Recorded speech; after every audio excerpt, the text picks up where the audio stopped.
Hi, this is Steven Rothberg. I am the founder and chief visionary officer for College Recruiter. At College Recruiter, we believe that every student and recent graduate deserves a great career. I'm joined here today by Jo Weech, one of my friends, both online and offline. It's amazing when actually somebody crosses into both worlds. And she and I have been talking for quite a while about Jo's sharing some of her wisdom about the job search. She's one of the foremost experts in a variety of different kinds of job searches. She owns a consulting company. She's the founder and principal of Exemplary Consultants, which provides best business practices, human resource and talent acquisition strategies. And she's going to be speaking today about job search tips for students and recent grads. As we all know, a lot has changed over the past few years, and what was true just a few years ago is not true today. And Jo is going to help us better understand sort of what that audience should be doing this year, next year, moving forward. Jo, welcome. Thank you so much, Stephen. I really enjoy being able to share the tips and tools for being able to optimize your job search. And I get all of these tips and tools from people who are in recruitment. So it's reverse engineering the job search for you. And I look forward to sharing with you now.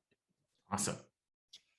Okay, so the job search tools, thankfully, are mostly tech tools because we used to have a saying back in the day of there's an app for that. So my name is Jo Weech. You can follow me on Twitter at Jo Weech, but the most important way to connect with me is on LinkedIn. I believe I'm the only Jo Weech in over 700 million profiles. And so if you have any follow-on questions, that is where you can reach me. So finding a job is actually a full-time job. And I know that when you're transitioning from college, when you've already finished college, that it can be a very daunting process. The reason is that the competition is fierce for those entry-level jobs. So I'm here to hopefully provide a little bit of help to be able to navigate these waters a little bit better. So Teddy Roosevelt said, do what you can with all you have where you are. And since you have a laptop and or a cell phone and are probably looking at it from either of those devices, you already have the most important tool that you need in order to access these cool tools. So we'll get started.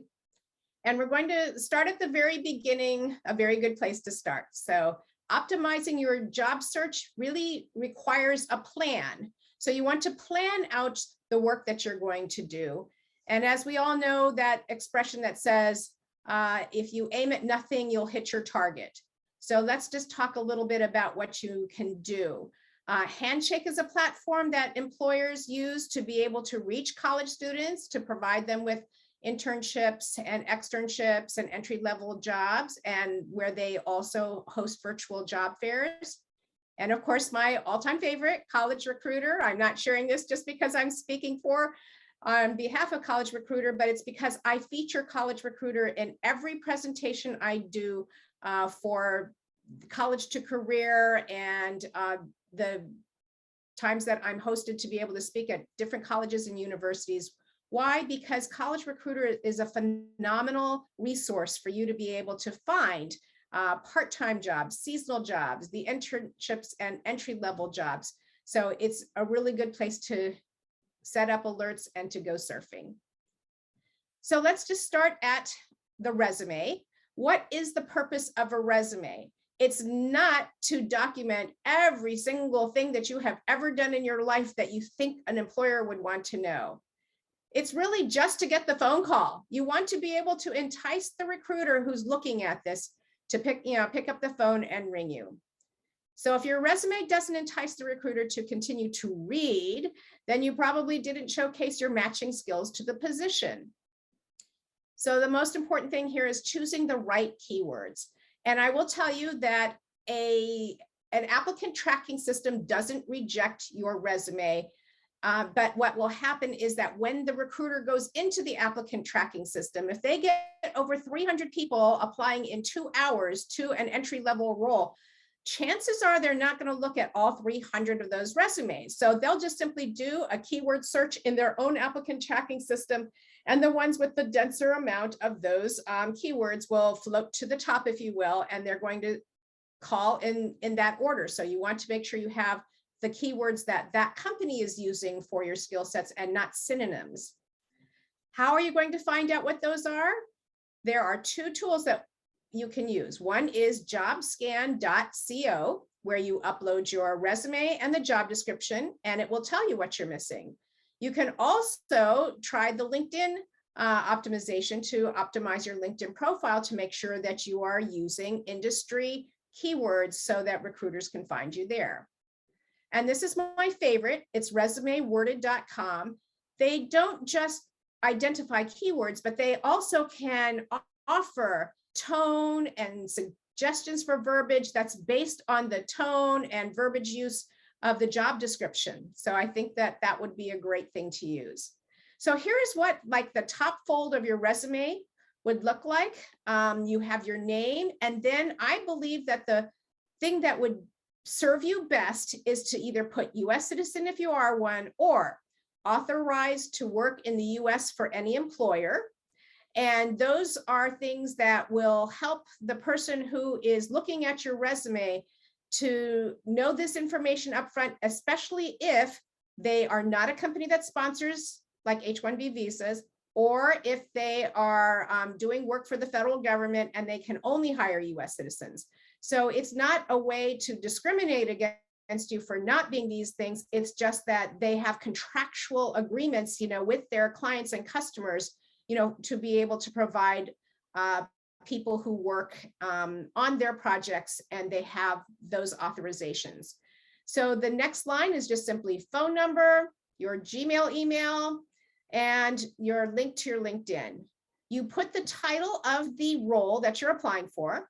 You summarize some key qualifications for the role in about 3 to 5 sentences, which is the bait.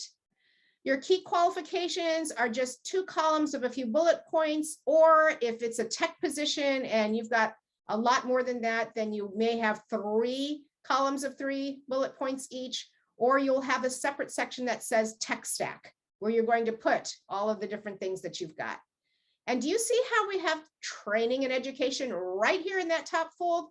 You just paid a gazillion dollars for this degree. So why are you putting it on the last page where some recruiters won't even get there, right? You want to have it right up here because there are a lot of roles that recruiters have to recruit for that require degrees in specific degrees. So for example, some will say like, would prefer a BS in accounting, or it can be in mathematics or similar. And so they are really looking at what you've majored in to determine whether or not it would fit that particular requirement. So this is something that I have been seeing. It started around 2021, asynchronous communications, where they want to identify what asynchronous communications you are using or have knowledge of. So I would suggest that if you don't know any of these, to join a Discord group for your industry or a Slack group for your industry. Learn how to use these platforms, because that would be apparently a very valuable thing to be able to highlight in your resume. And again, it's about your competence. So how are you going to showcase that?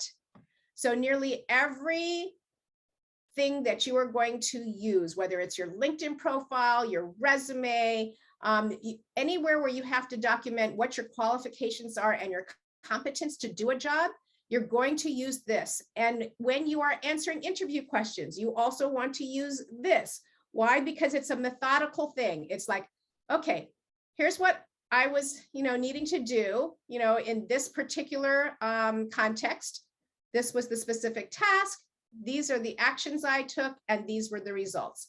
So basically, this is what I did. This is how I did it. This was the outcome. And that outcome should be like a percentage or a number or something that's quantifiable, because this is the best way to showcase exactly what you did, how you did it. And so the person reading this or hearing this in an interview will be able to follow the logic, and it will resonate better than if you just start a storytelling at this point.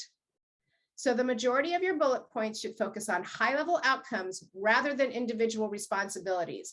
I've seen so many people, and not just students, but other people, just simply, they copy and paste their job description into that portion of their resume. We don't want to see a list of what your job duties are. We will know that if you have a certain title at that job, we can pretty much guess what your job duties and responsibilities are. We would rather just see, what did you achieve in that role? What were some of your accomplishments? What are some of your successes? And since you may not have full-time experience, especially if you're going for an entry-level role, the way to do this for your resume coming out of college is to be able to showcase something that you've done in a project that you did for a class that you took that's absolutely relevant to the job duties that they want you to take on in that particular role. Okay, so now I've seen a lot of other people put the soft skills, but they put them like these are key qualifications. I'm self-motivated. I work well in a team. I'm a good problem solver. I'm able to, work under pressure.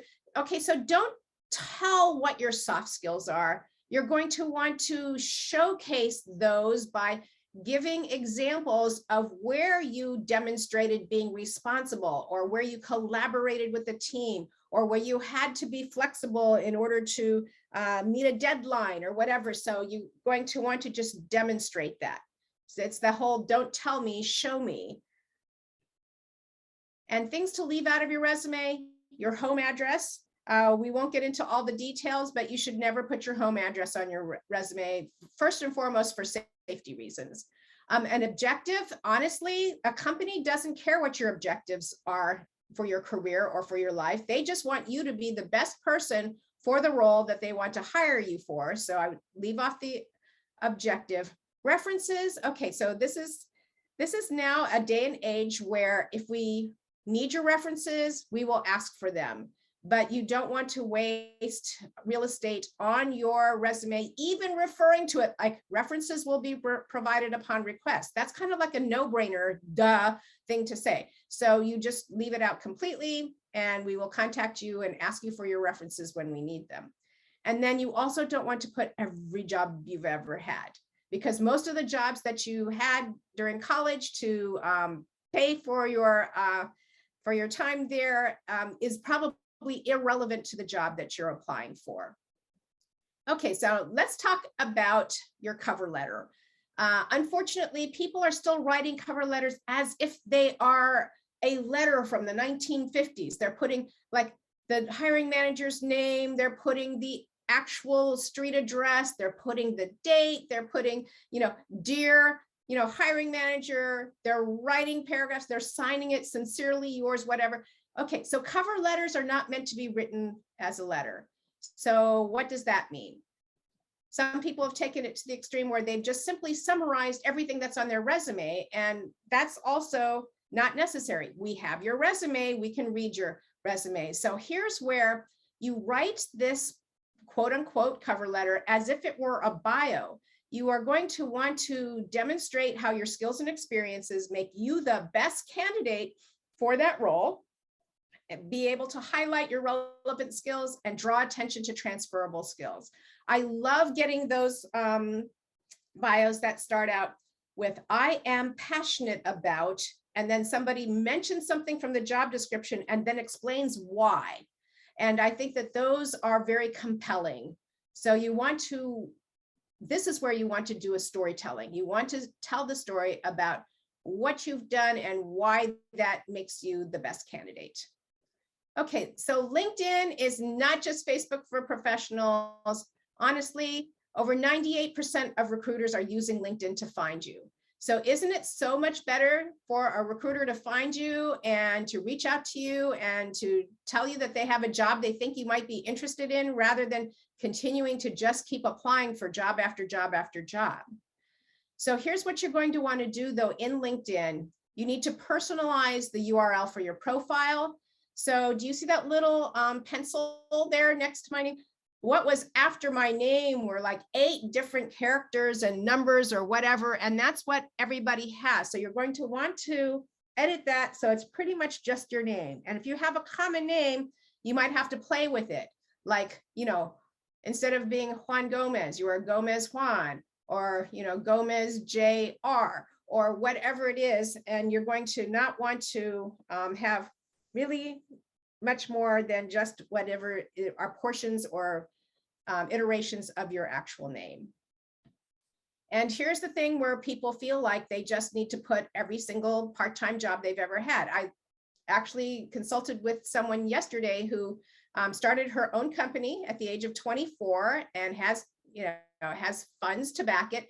And she's had on there pretty much every internship she'd ever done. There were like 12 positions on there. And I said, those internships don't matter. You started your own company. So I think it's most important that you just simply highlight the fact that you are co-founder and COO at the company, and just hide the rest of that, because it's now not something that's going to help you to get hired to do anything else. It's not something that's going to help you get clients.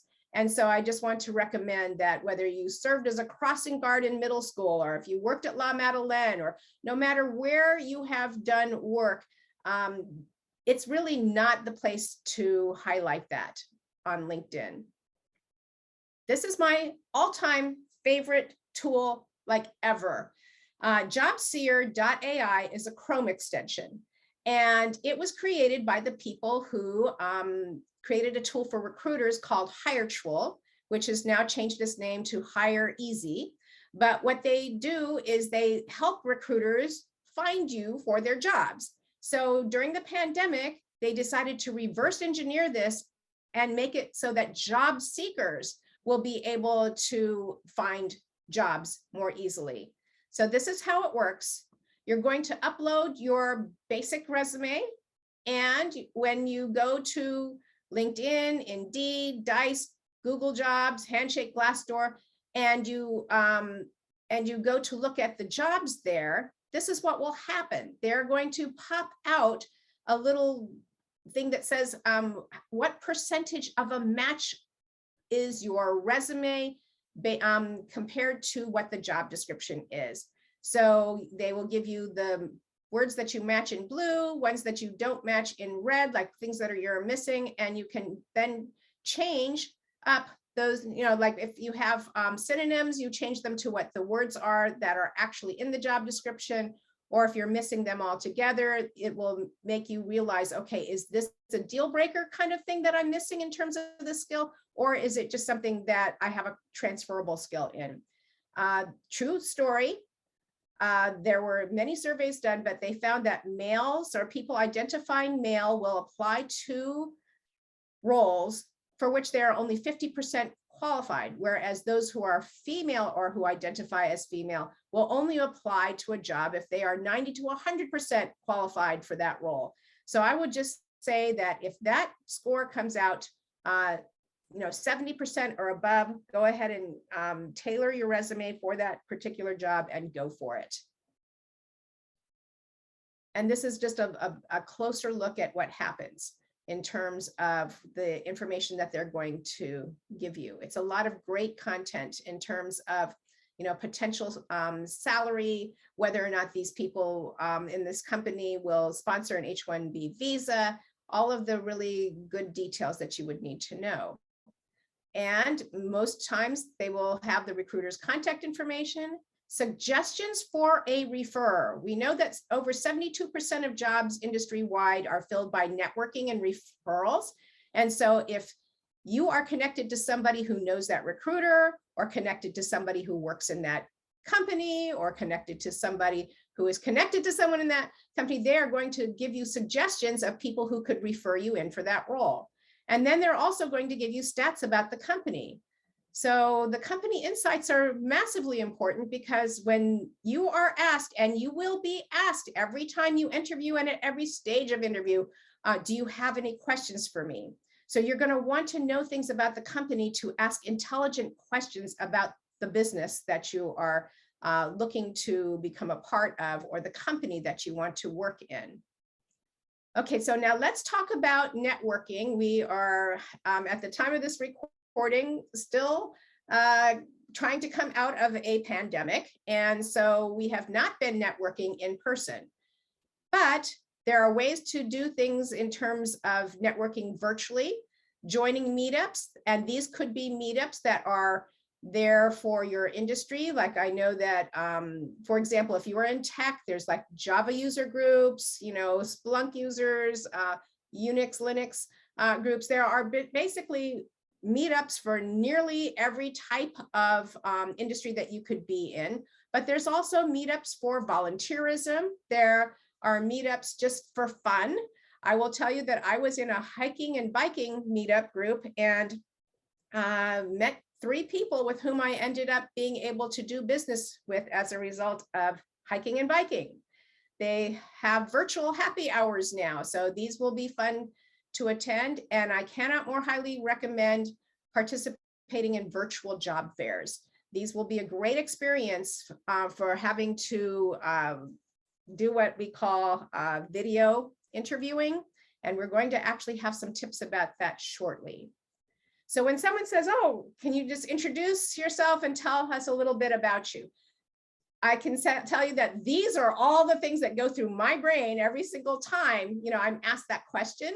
And unfortunately, people will just simply word vomit all of this stuff about what they like to do, what they do, about everything that they like to do and all of the things they're involved in, where they volunteer, what community groups they're in. This is really not what people want to know when they ask that question.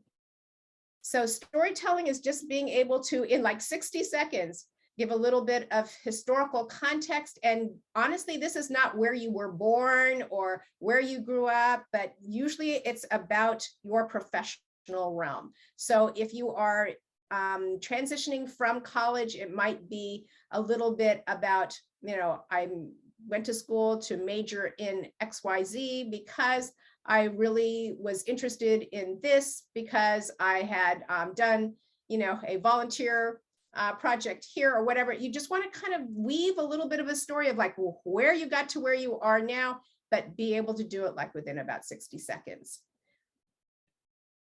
And this is a really great template for an elevator pitch. You introduce yourself, you present a problem or a challenge, a solution to that, why they should engage with you further, and then just end with a question. So when would be a good time to get together to talk about this? Or, would you like to do a 15-minute informational on this or whatever? Just, you want to be able to have these 5 elements. And again, be able to get this content out in the time it would take you to go between floors on an elevator.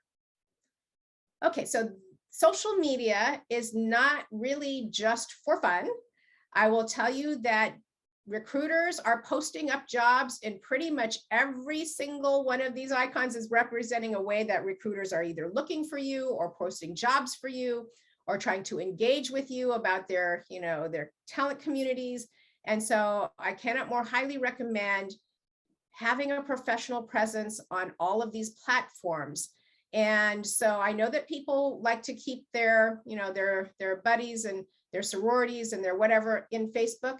But what you can do is a lot of people have gone to using their first and middle names for a personal account, and then just for a professional account using first and last name for a professional account. And so that way you can be your full professional self and not have, not be tagged in all of those beer fests and whatever else, that you do when you're in college, because you don't want people to actually form opinions about you. And I know you're going to say, oh, well, I keep everything set to private, so only my friends can see it.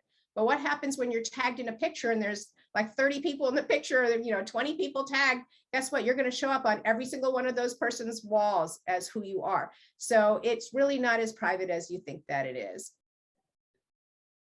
You also want to be engaged with things, like there are companies, follow the companies you want to work in, reshare their content, make comments on the things that they're sharing. And as you interact with the industry you want to work in and the companies you want to work for, This is a great way to be able to do this. It's by having a social media strategy and not just mamby-pamby hitting something here or there, but have an actual like daily routine that you do where you have these specific companies, you're checking out their content, you are engaging with them about their content, and this will start bringing credibility to you and your own personal brand as it relates to the profession that you want to work in. Okay, so let's talk about interview tips because we're not so much interviewing in person anymore. So let's talk about that phone call that for whatever reason, I do not know why recruiters still do that. They'll just pick up the phone and call people. So you're excited, you got the call, but here's the thing. You are in a place where you really can't hear the person on the other end. I can't count how many times I've been in Walmart when I've gotten these calls where I've literally had to dash through to get to my car so that I can be in a quiet place. So it's very important to take the call. You are going to get tons of advice that tells you just let the call go to voicemail if you're in a place where you won't, where it's not the most opportune time for you to take that call. And I'm here to tell you that if a recruiter has 20 people that they're going to call, they're going to make calls. And then if they don't reach you, chances are they're not going to leave a message for you. They're just going to call the next person because chances are somebody in their list of 20 people will answer. And out of 20 people, they could talk to 4 or 5 people. And those are the people who will get lined up with screens, further interviews or whatever. So if you really want to work in a company, I would say, find a way to get to your car and take the call. So now what happens when you get there? Because you couldn't really hear what they said in terms of who they were or what company they were in. So you just say, okay, I've just now reached a spot where I can hear better. It was a little bit garbled. I'm sorry, could you please repeat, your name and the company you work in? So here's what you have done in the meanwhile. What you have done is you've copied the job description and put it in an email.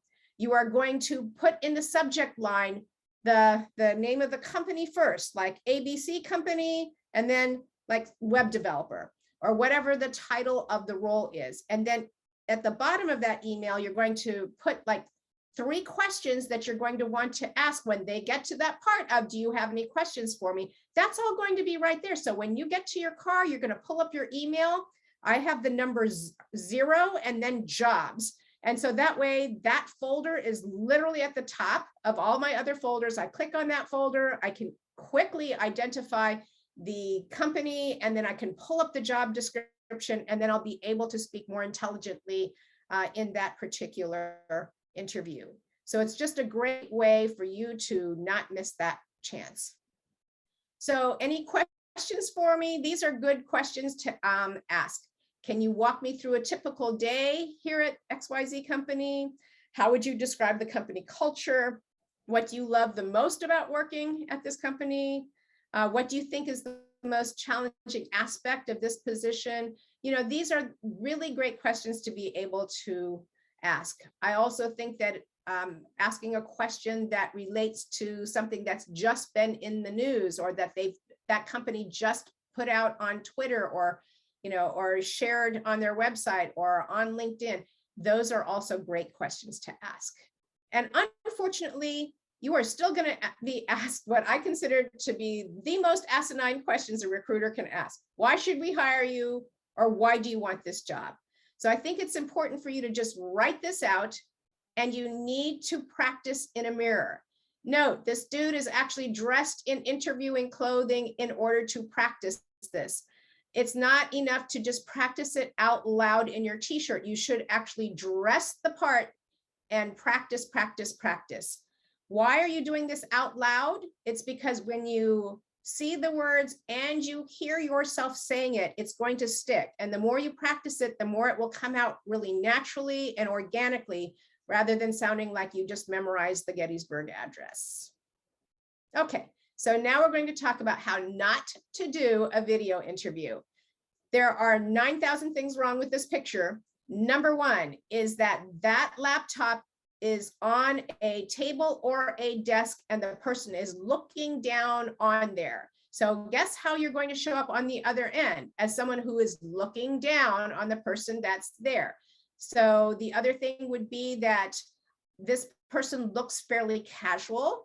I would say that a jacket or a blazer or something to keep the outfit more on the professional side would be a great idea. Of course, it depends on where you're going to work, but I still recommend dressing slightly better than what everybody else would be wearing on a typical day to work. So here are a couple of things about this picture that I want to talk about. I can't tell you how many people use their gaming headphones, to be on video interviews where it's like these massive things sticking out both sides of their head. They almost look like Princess Leia buns on both sides of their ears. So it's just not the best idea. It's okay to use little earbuds that will work, or, those little earbuds that you can connect to your iPod or whatever from the day. It's just put something in your ears, but not major equipment hanging on your ears or on your head or whatever. Now, here's one thing where people are hiding behind this false comfort of using virtual backgrounds. Guess what happens if you accidentally laptop or you move, quickly in one direction? First of all, you look like an alien, but second of all, it will give us a glimpse of what's behind you.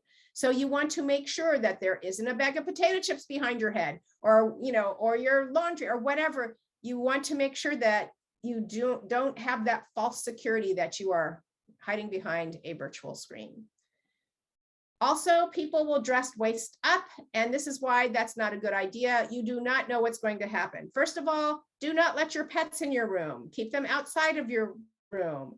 If you have to put a dresser in front of the door to keep them from unlocking the door and coming into your room, you do not want pets to be there. You do not want an open container of fluids, because as you're talking, you could accidentally knock it over. And then when you go to lunge for that, guess what? They're seeing everything that's not from the waist up at that point. The two good things that I really like about this picture is that there is an external camera, but I'm not even using one. I'm just looking at the little dot, and then they put the actual monitor up on books. Why? Because you need to be able to look directly across from the actual camera dot on your laptop.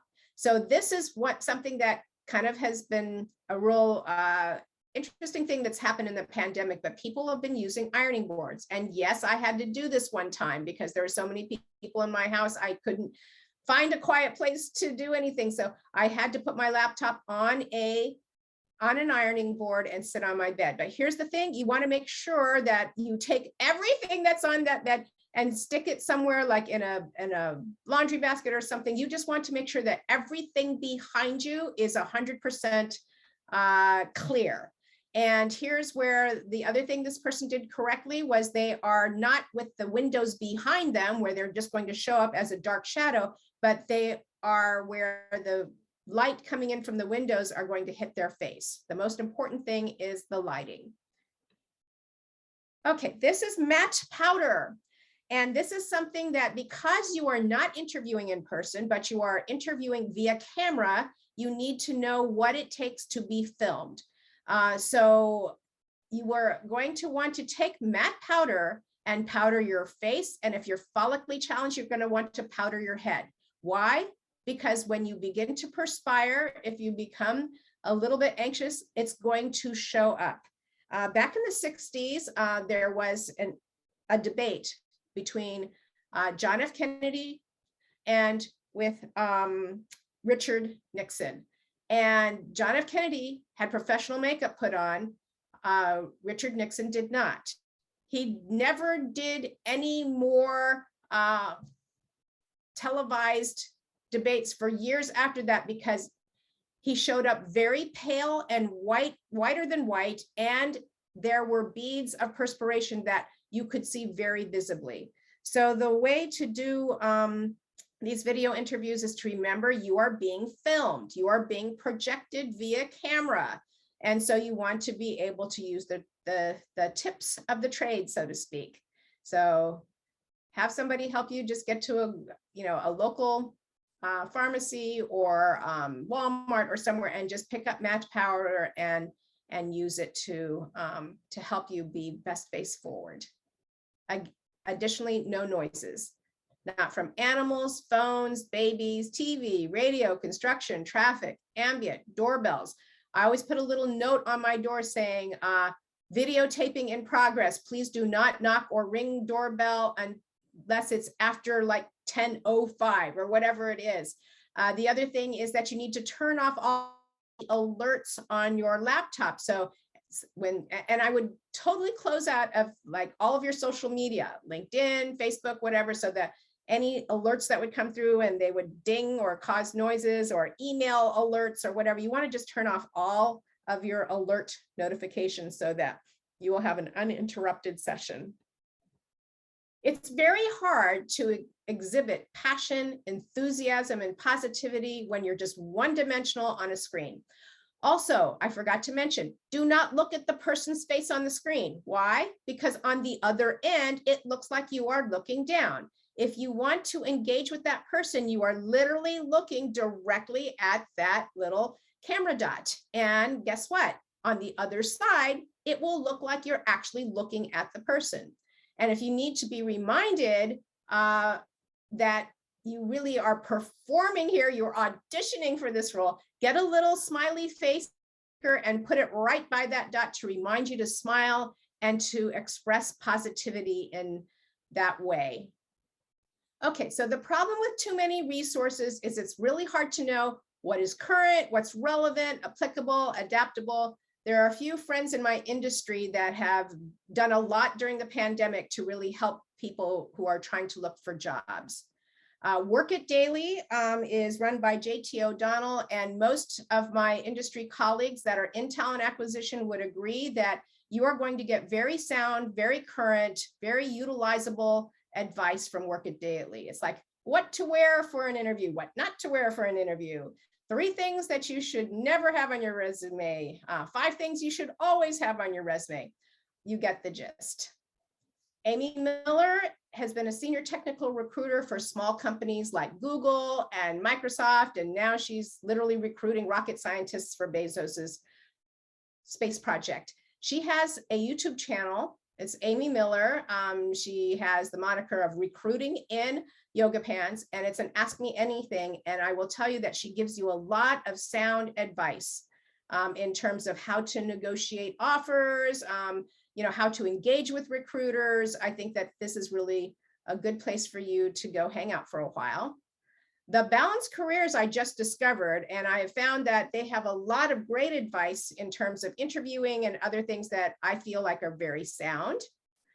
Katrina Kibben of 3 Ears Media has a number of different things, including how to find the actual job title of a job you would want to do. So I would go and check out her blog and find out more great tips on how to be able to find the jobs that you are really wanting to do. And this is my friend Christopher Kurtz. He and his wife started Do Good, Be Kind. And I will tell you that this is the advice that I want to leave you with.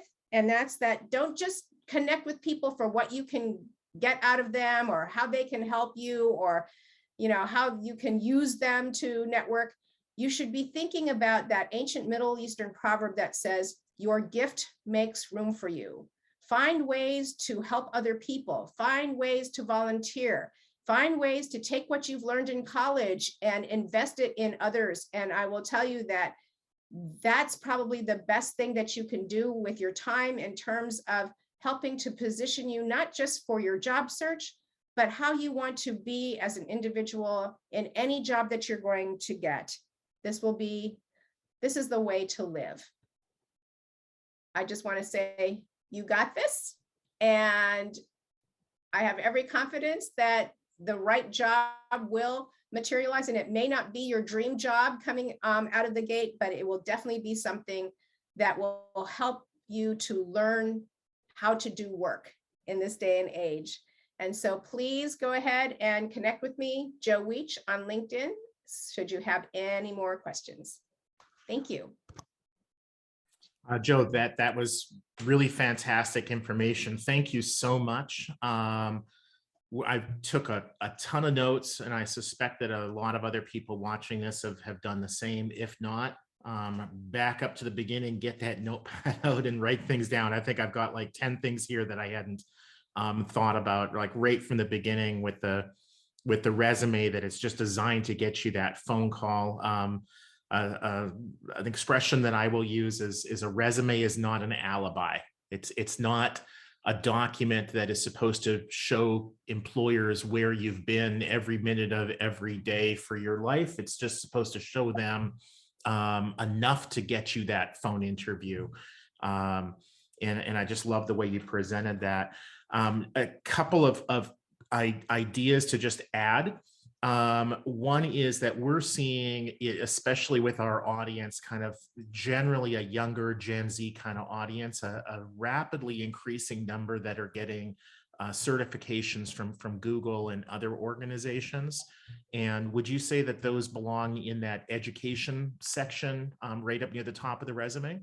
Absolutely. So you will list your college, degree, and then you'll list your certifications, but just list the ones that are specific to the job you're applying for. So if you got your CPR and you're not going for a medical position where it's required, like if you're going for an accounting position, that's not a certification to put on there. Just make sure the certifications are very specific to the job that you are auditioning for.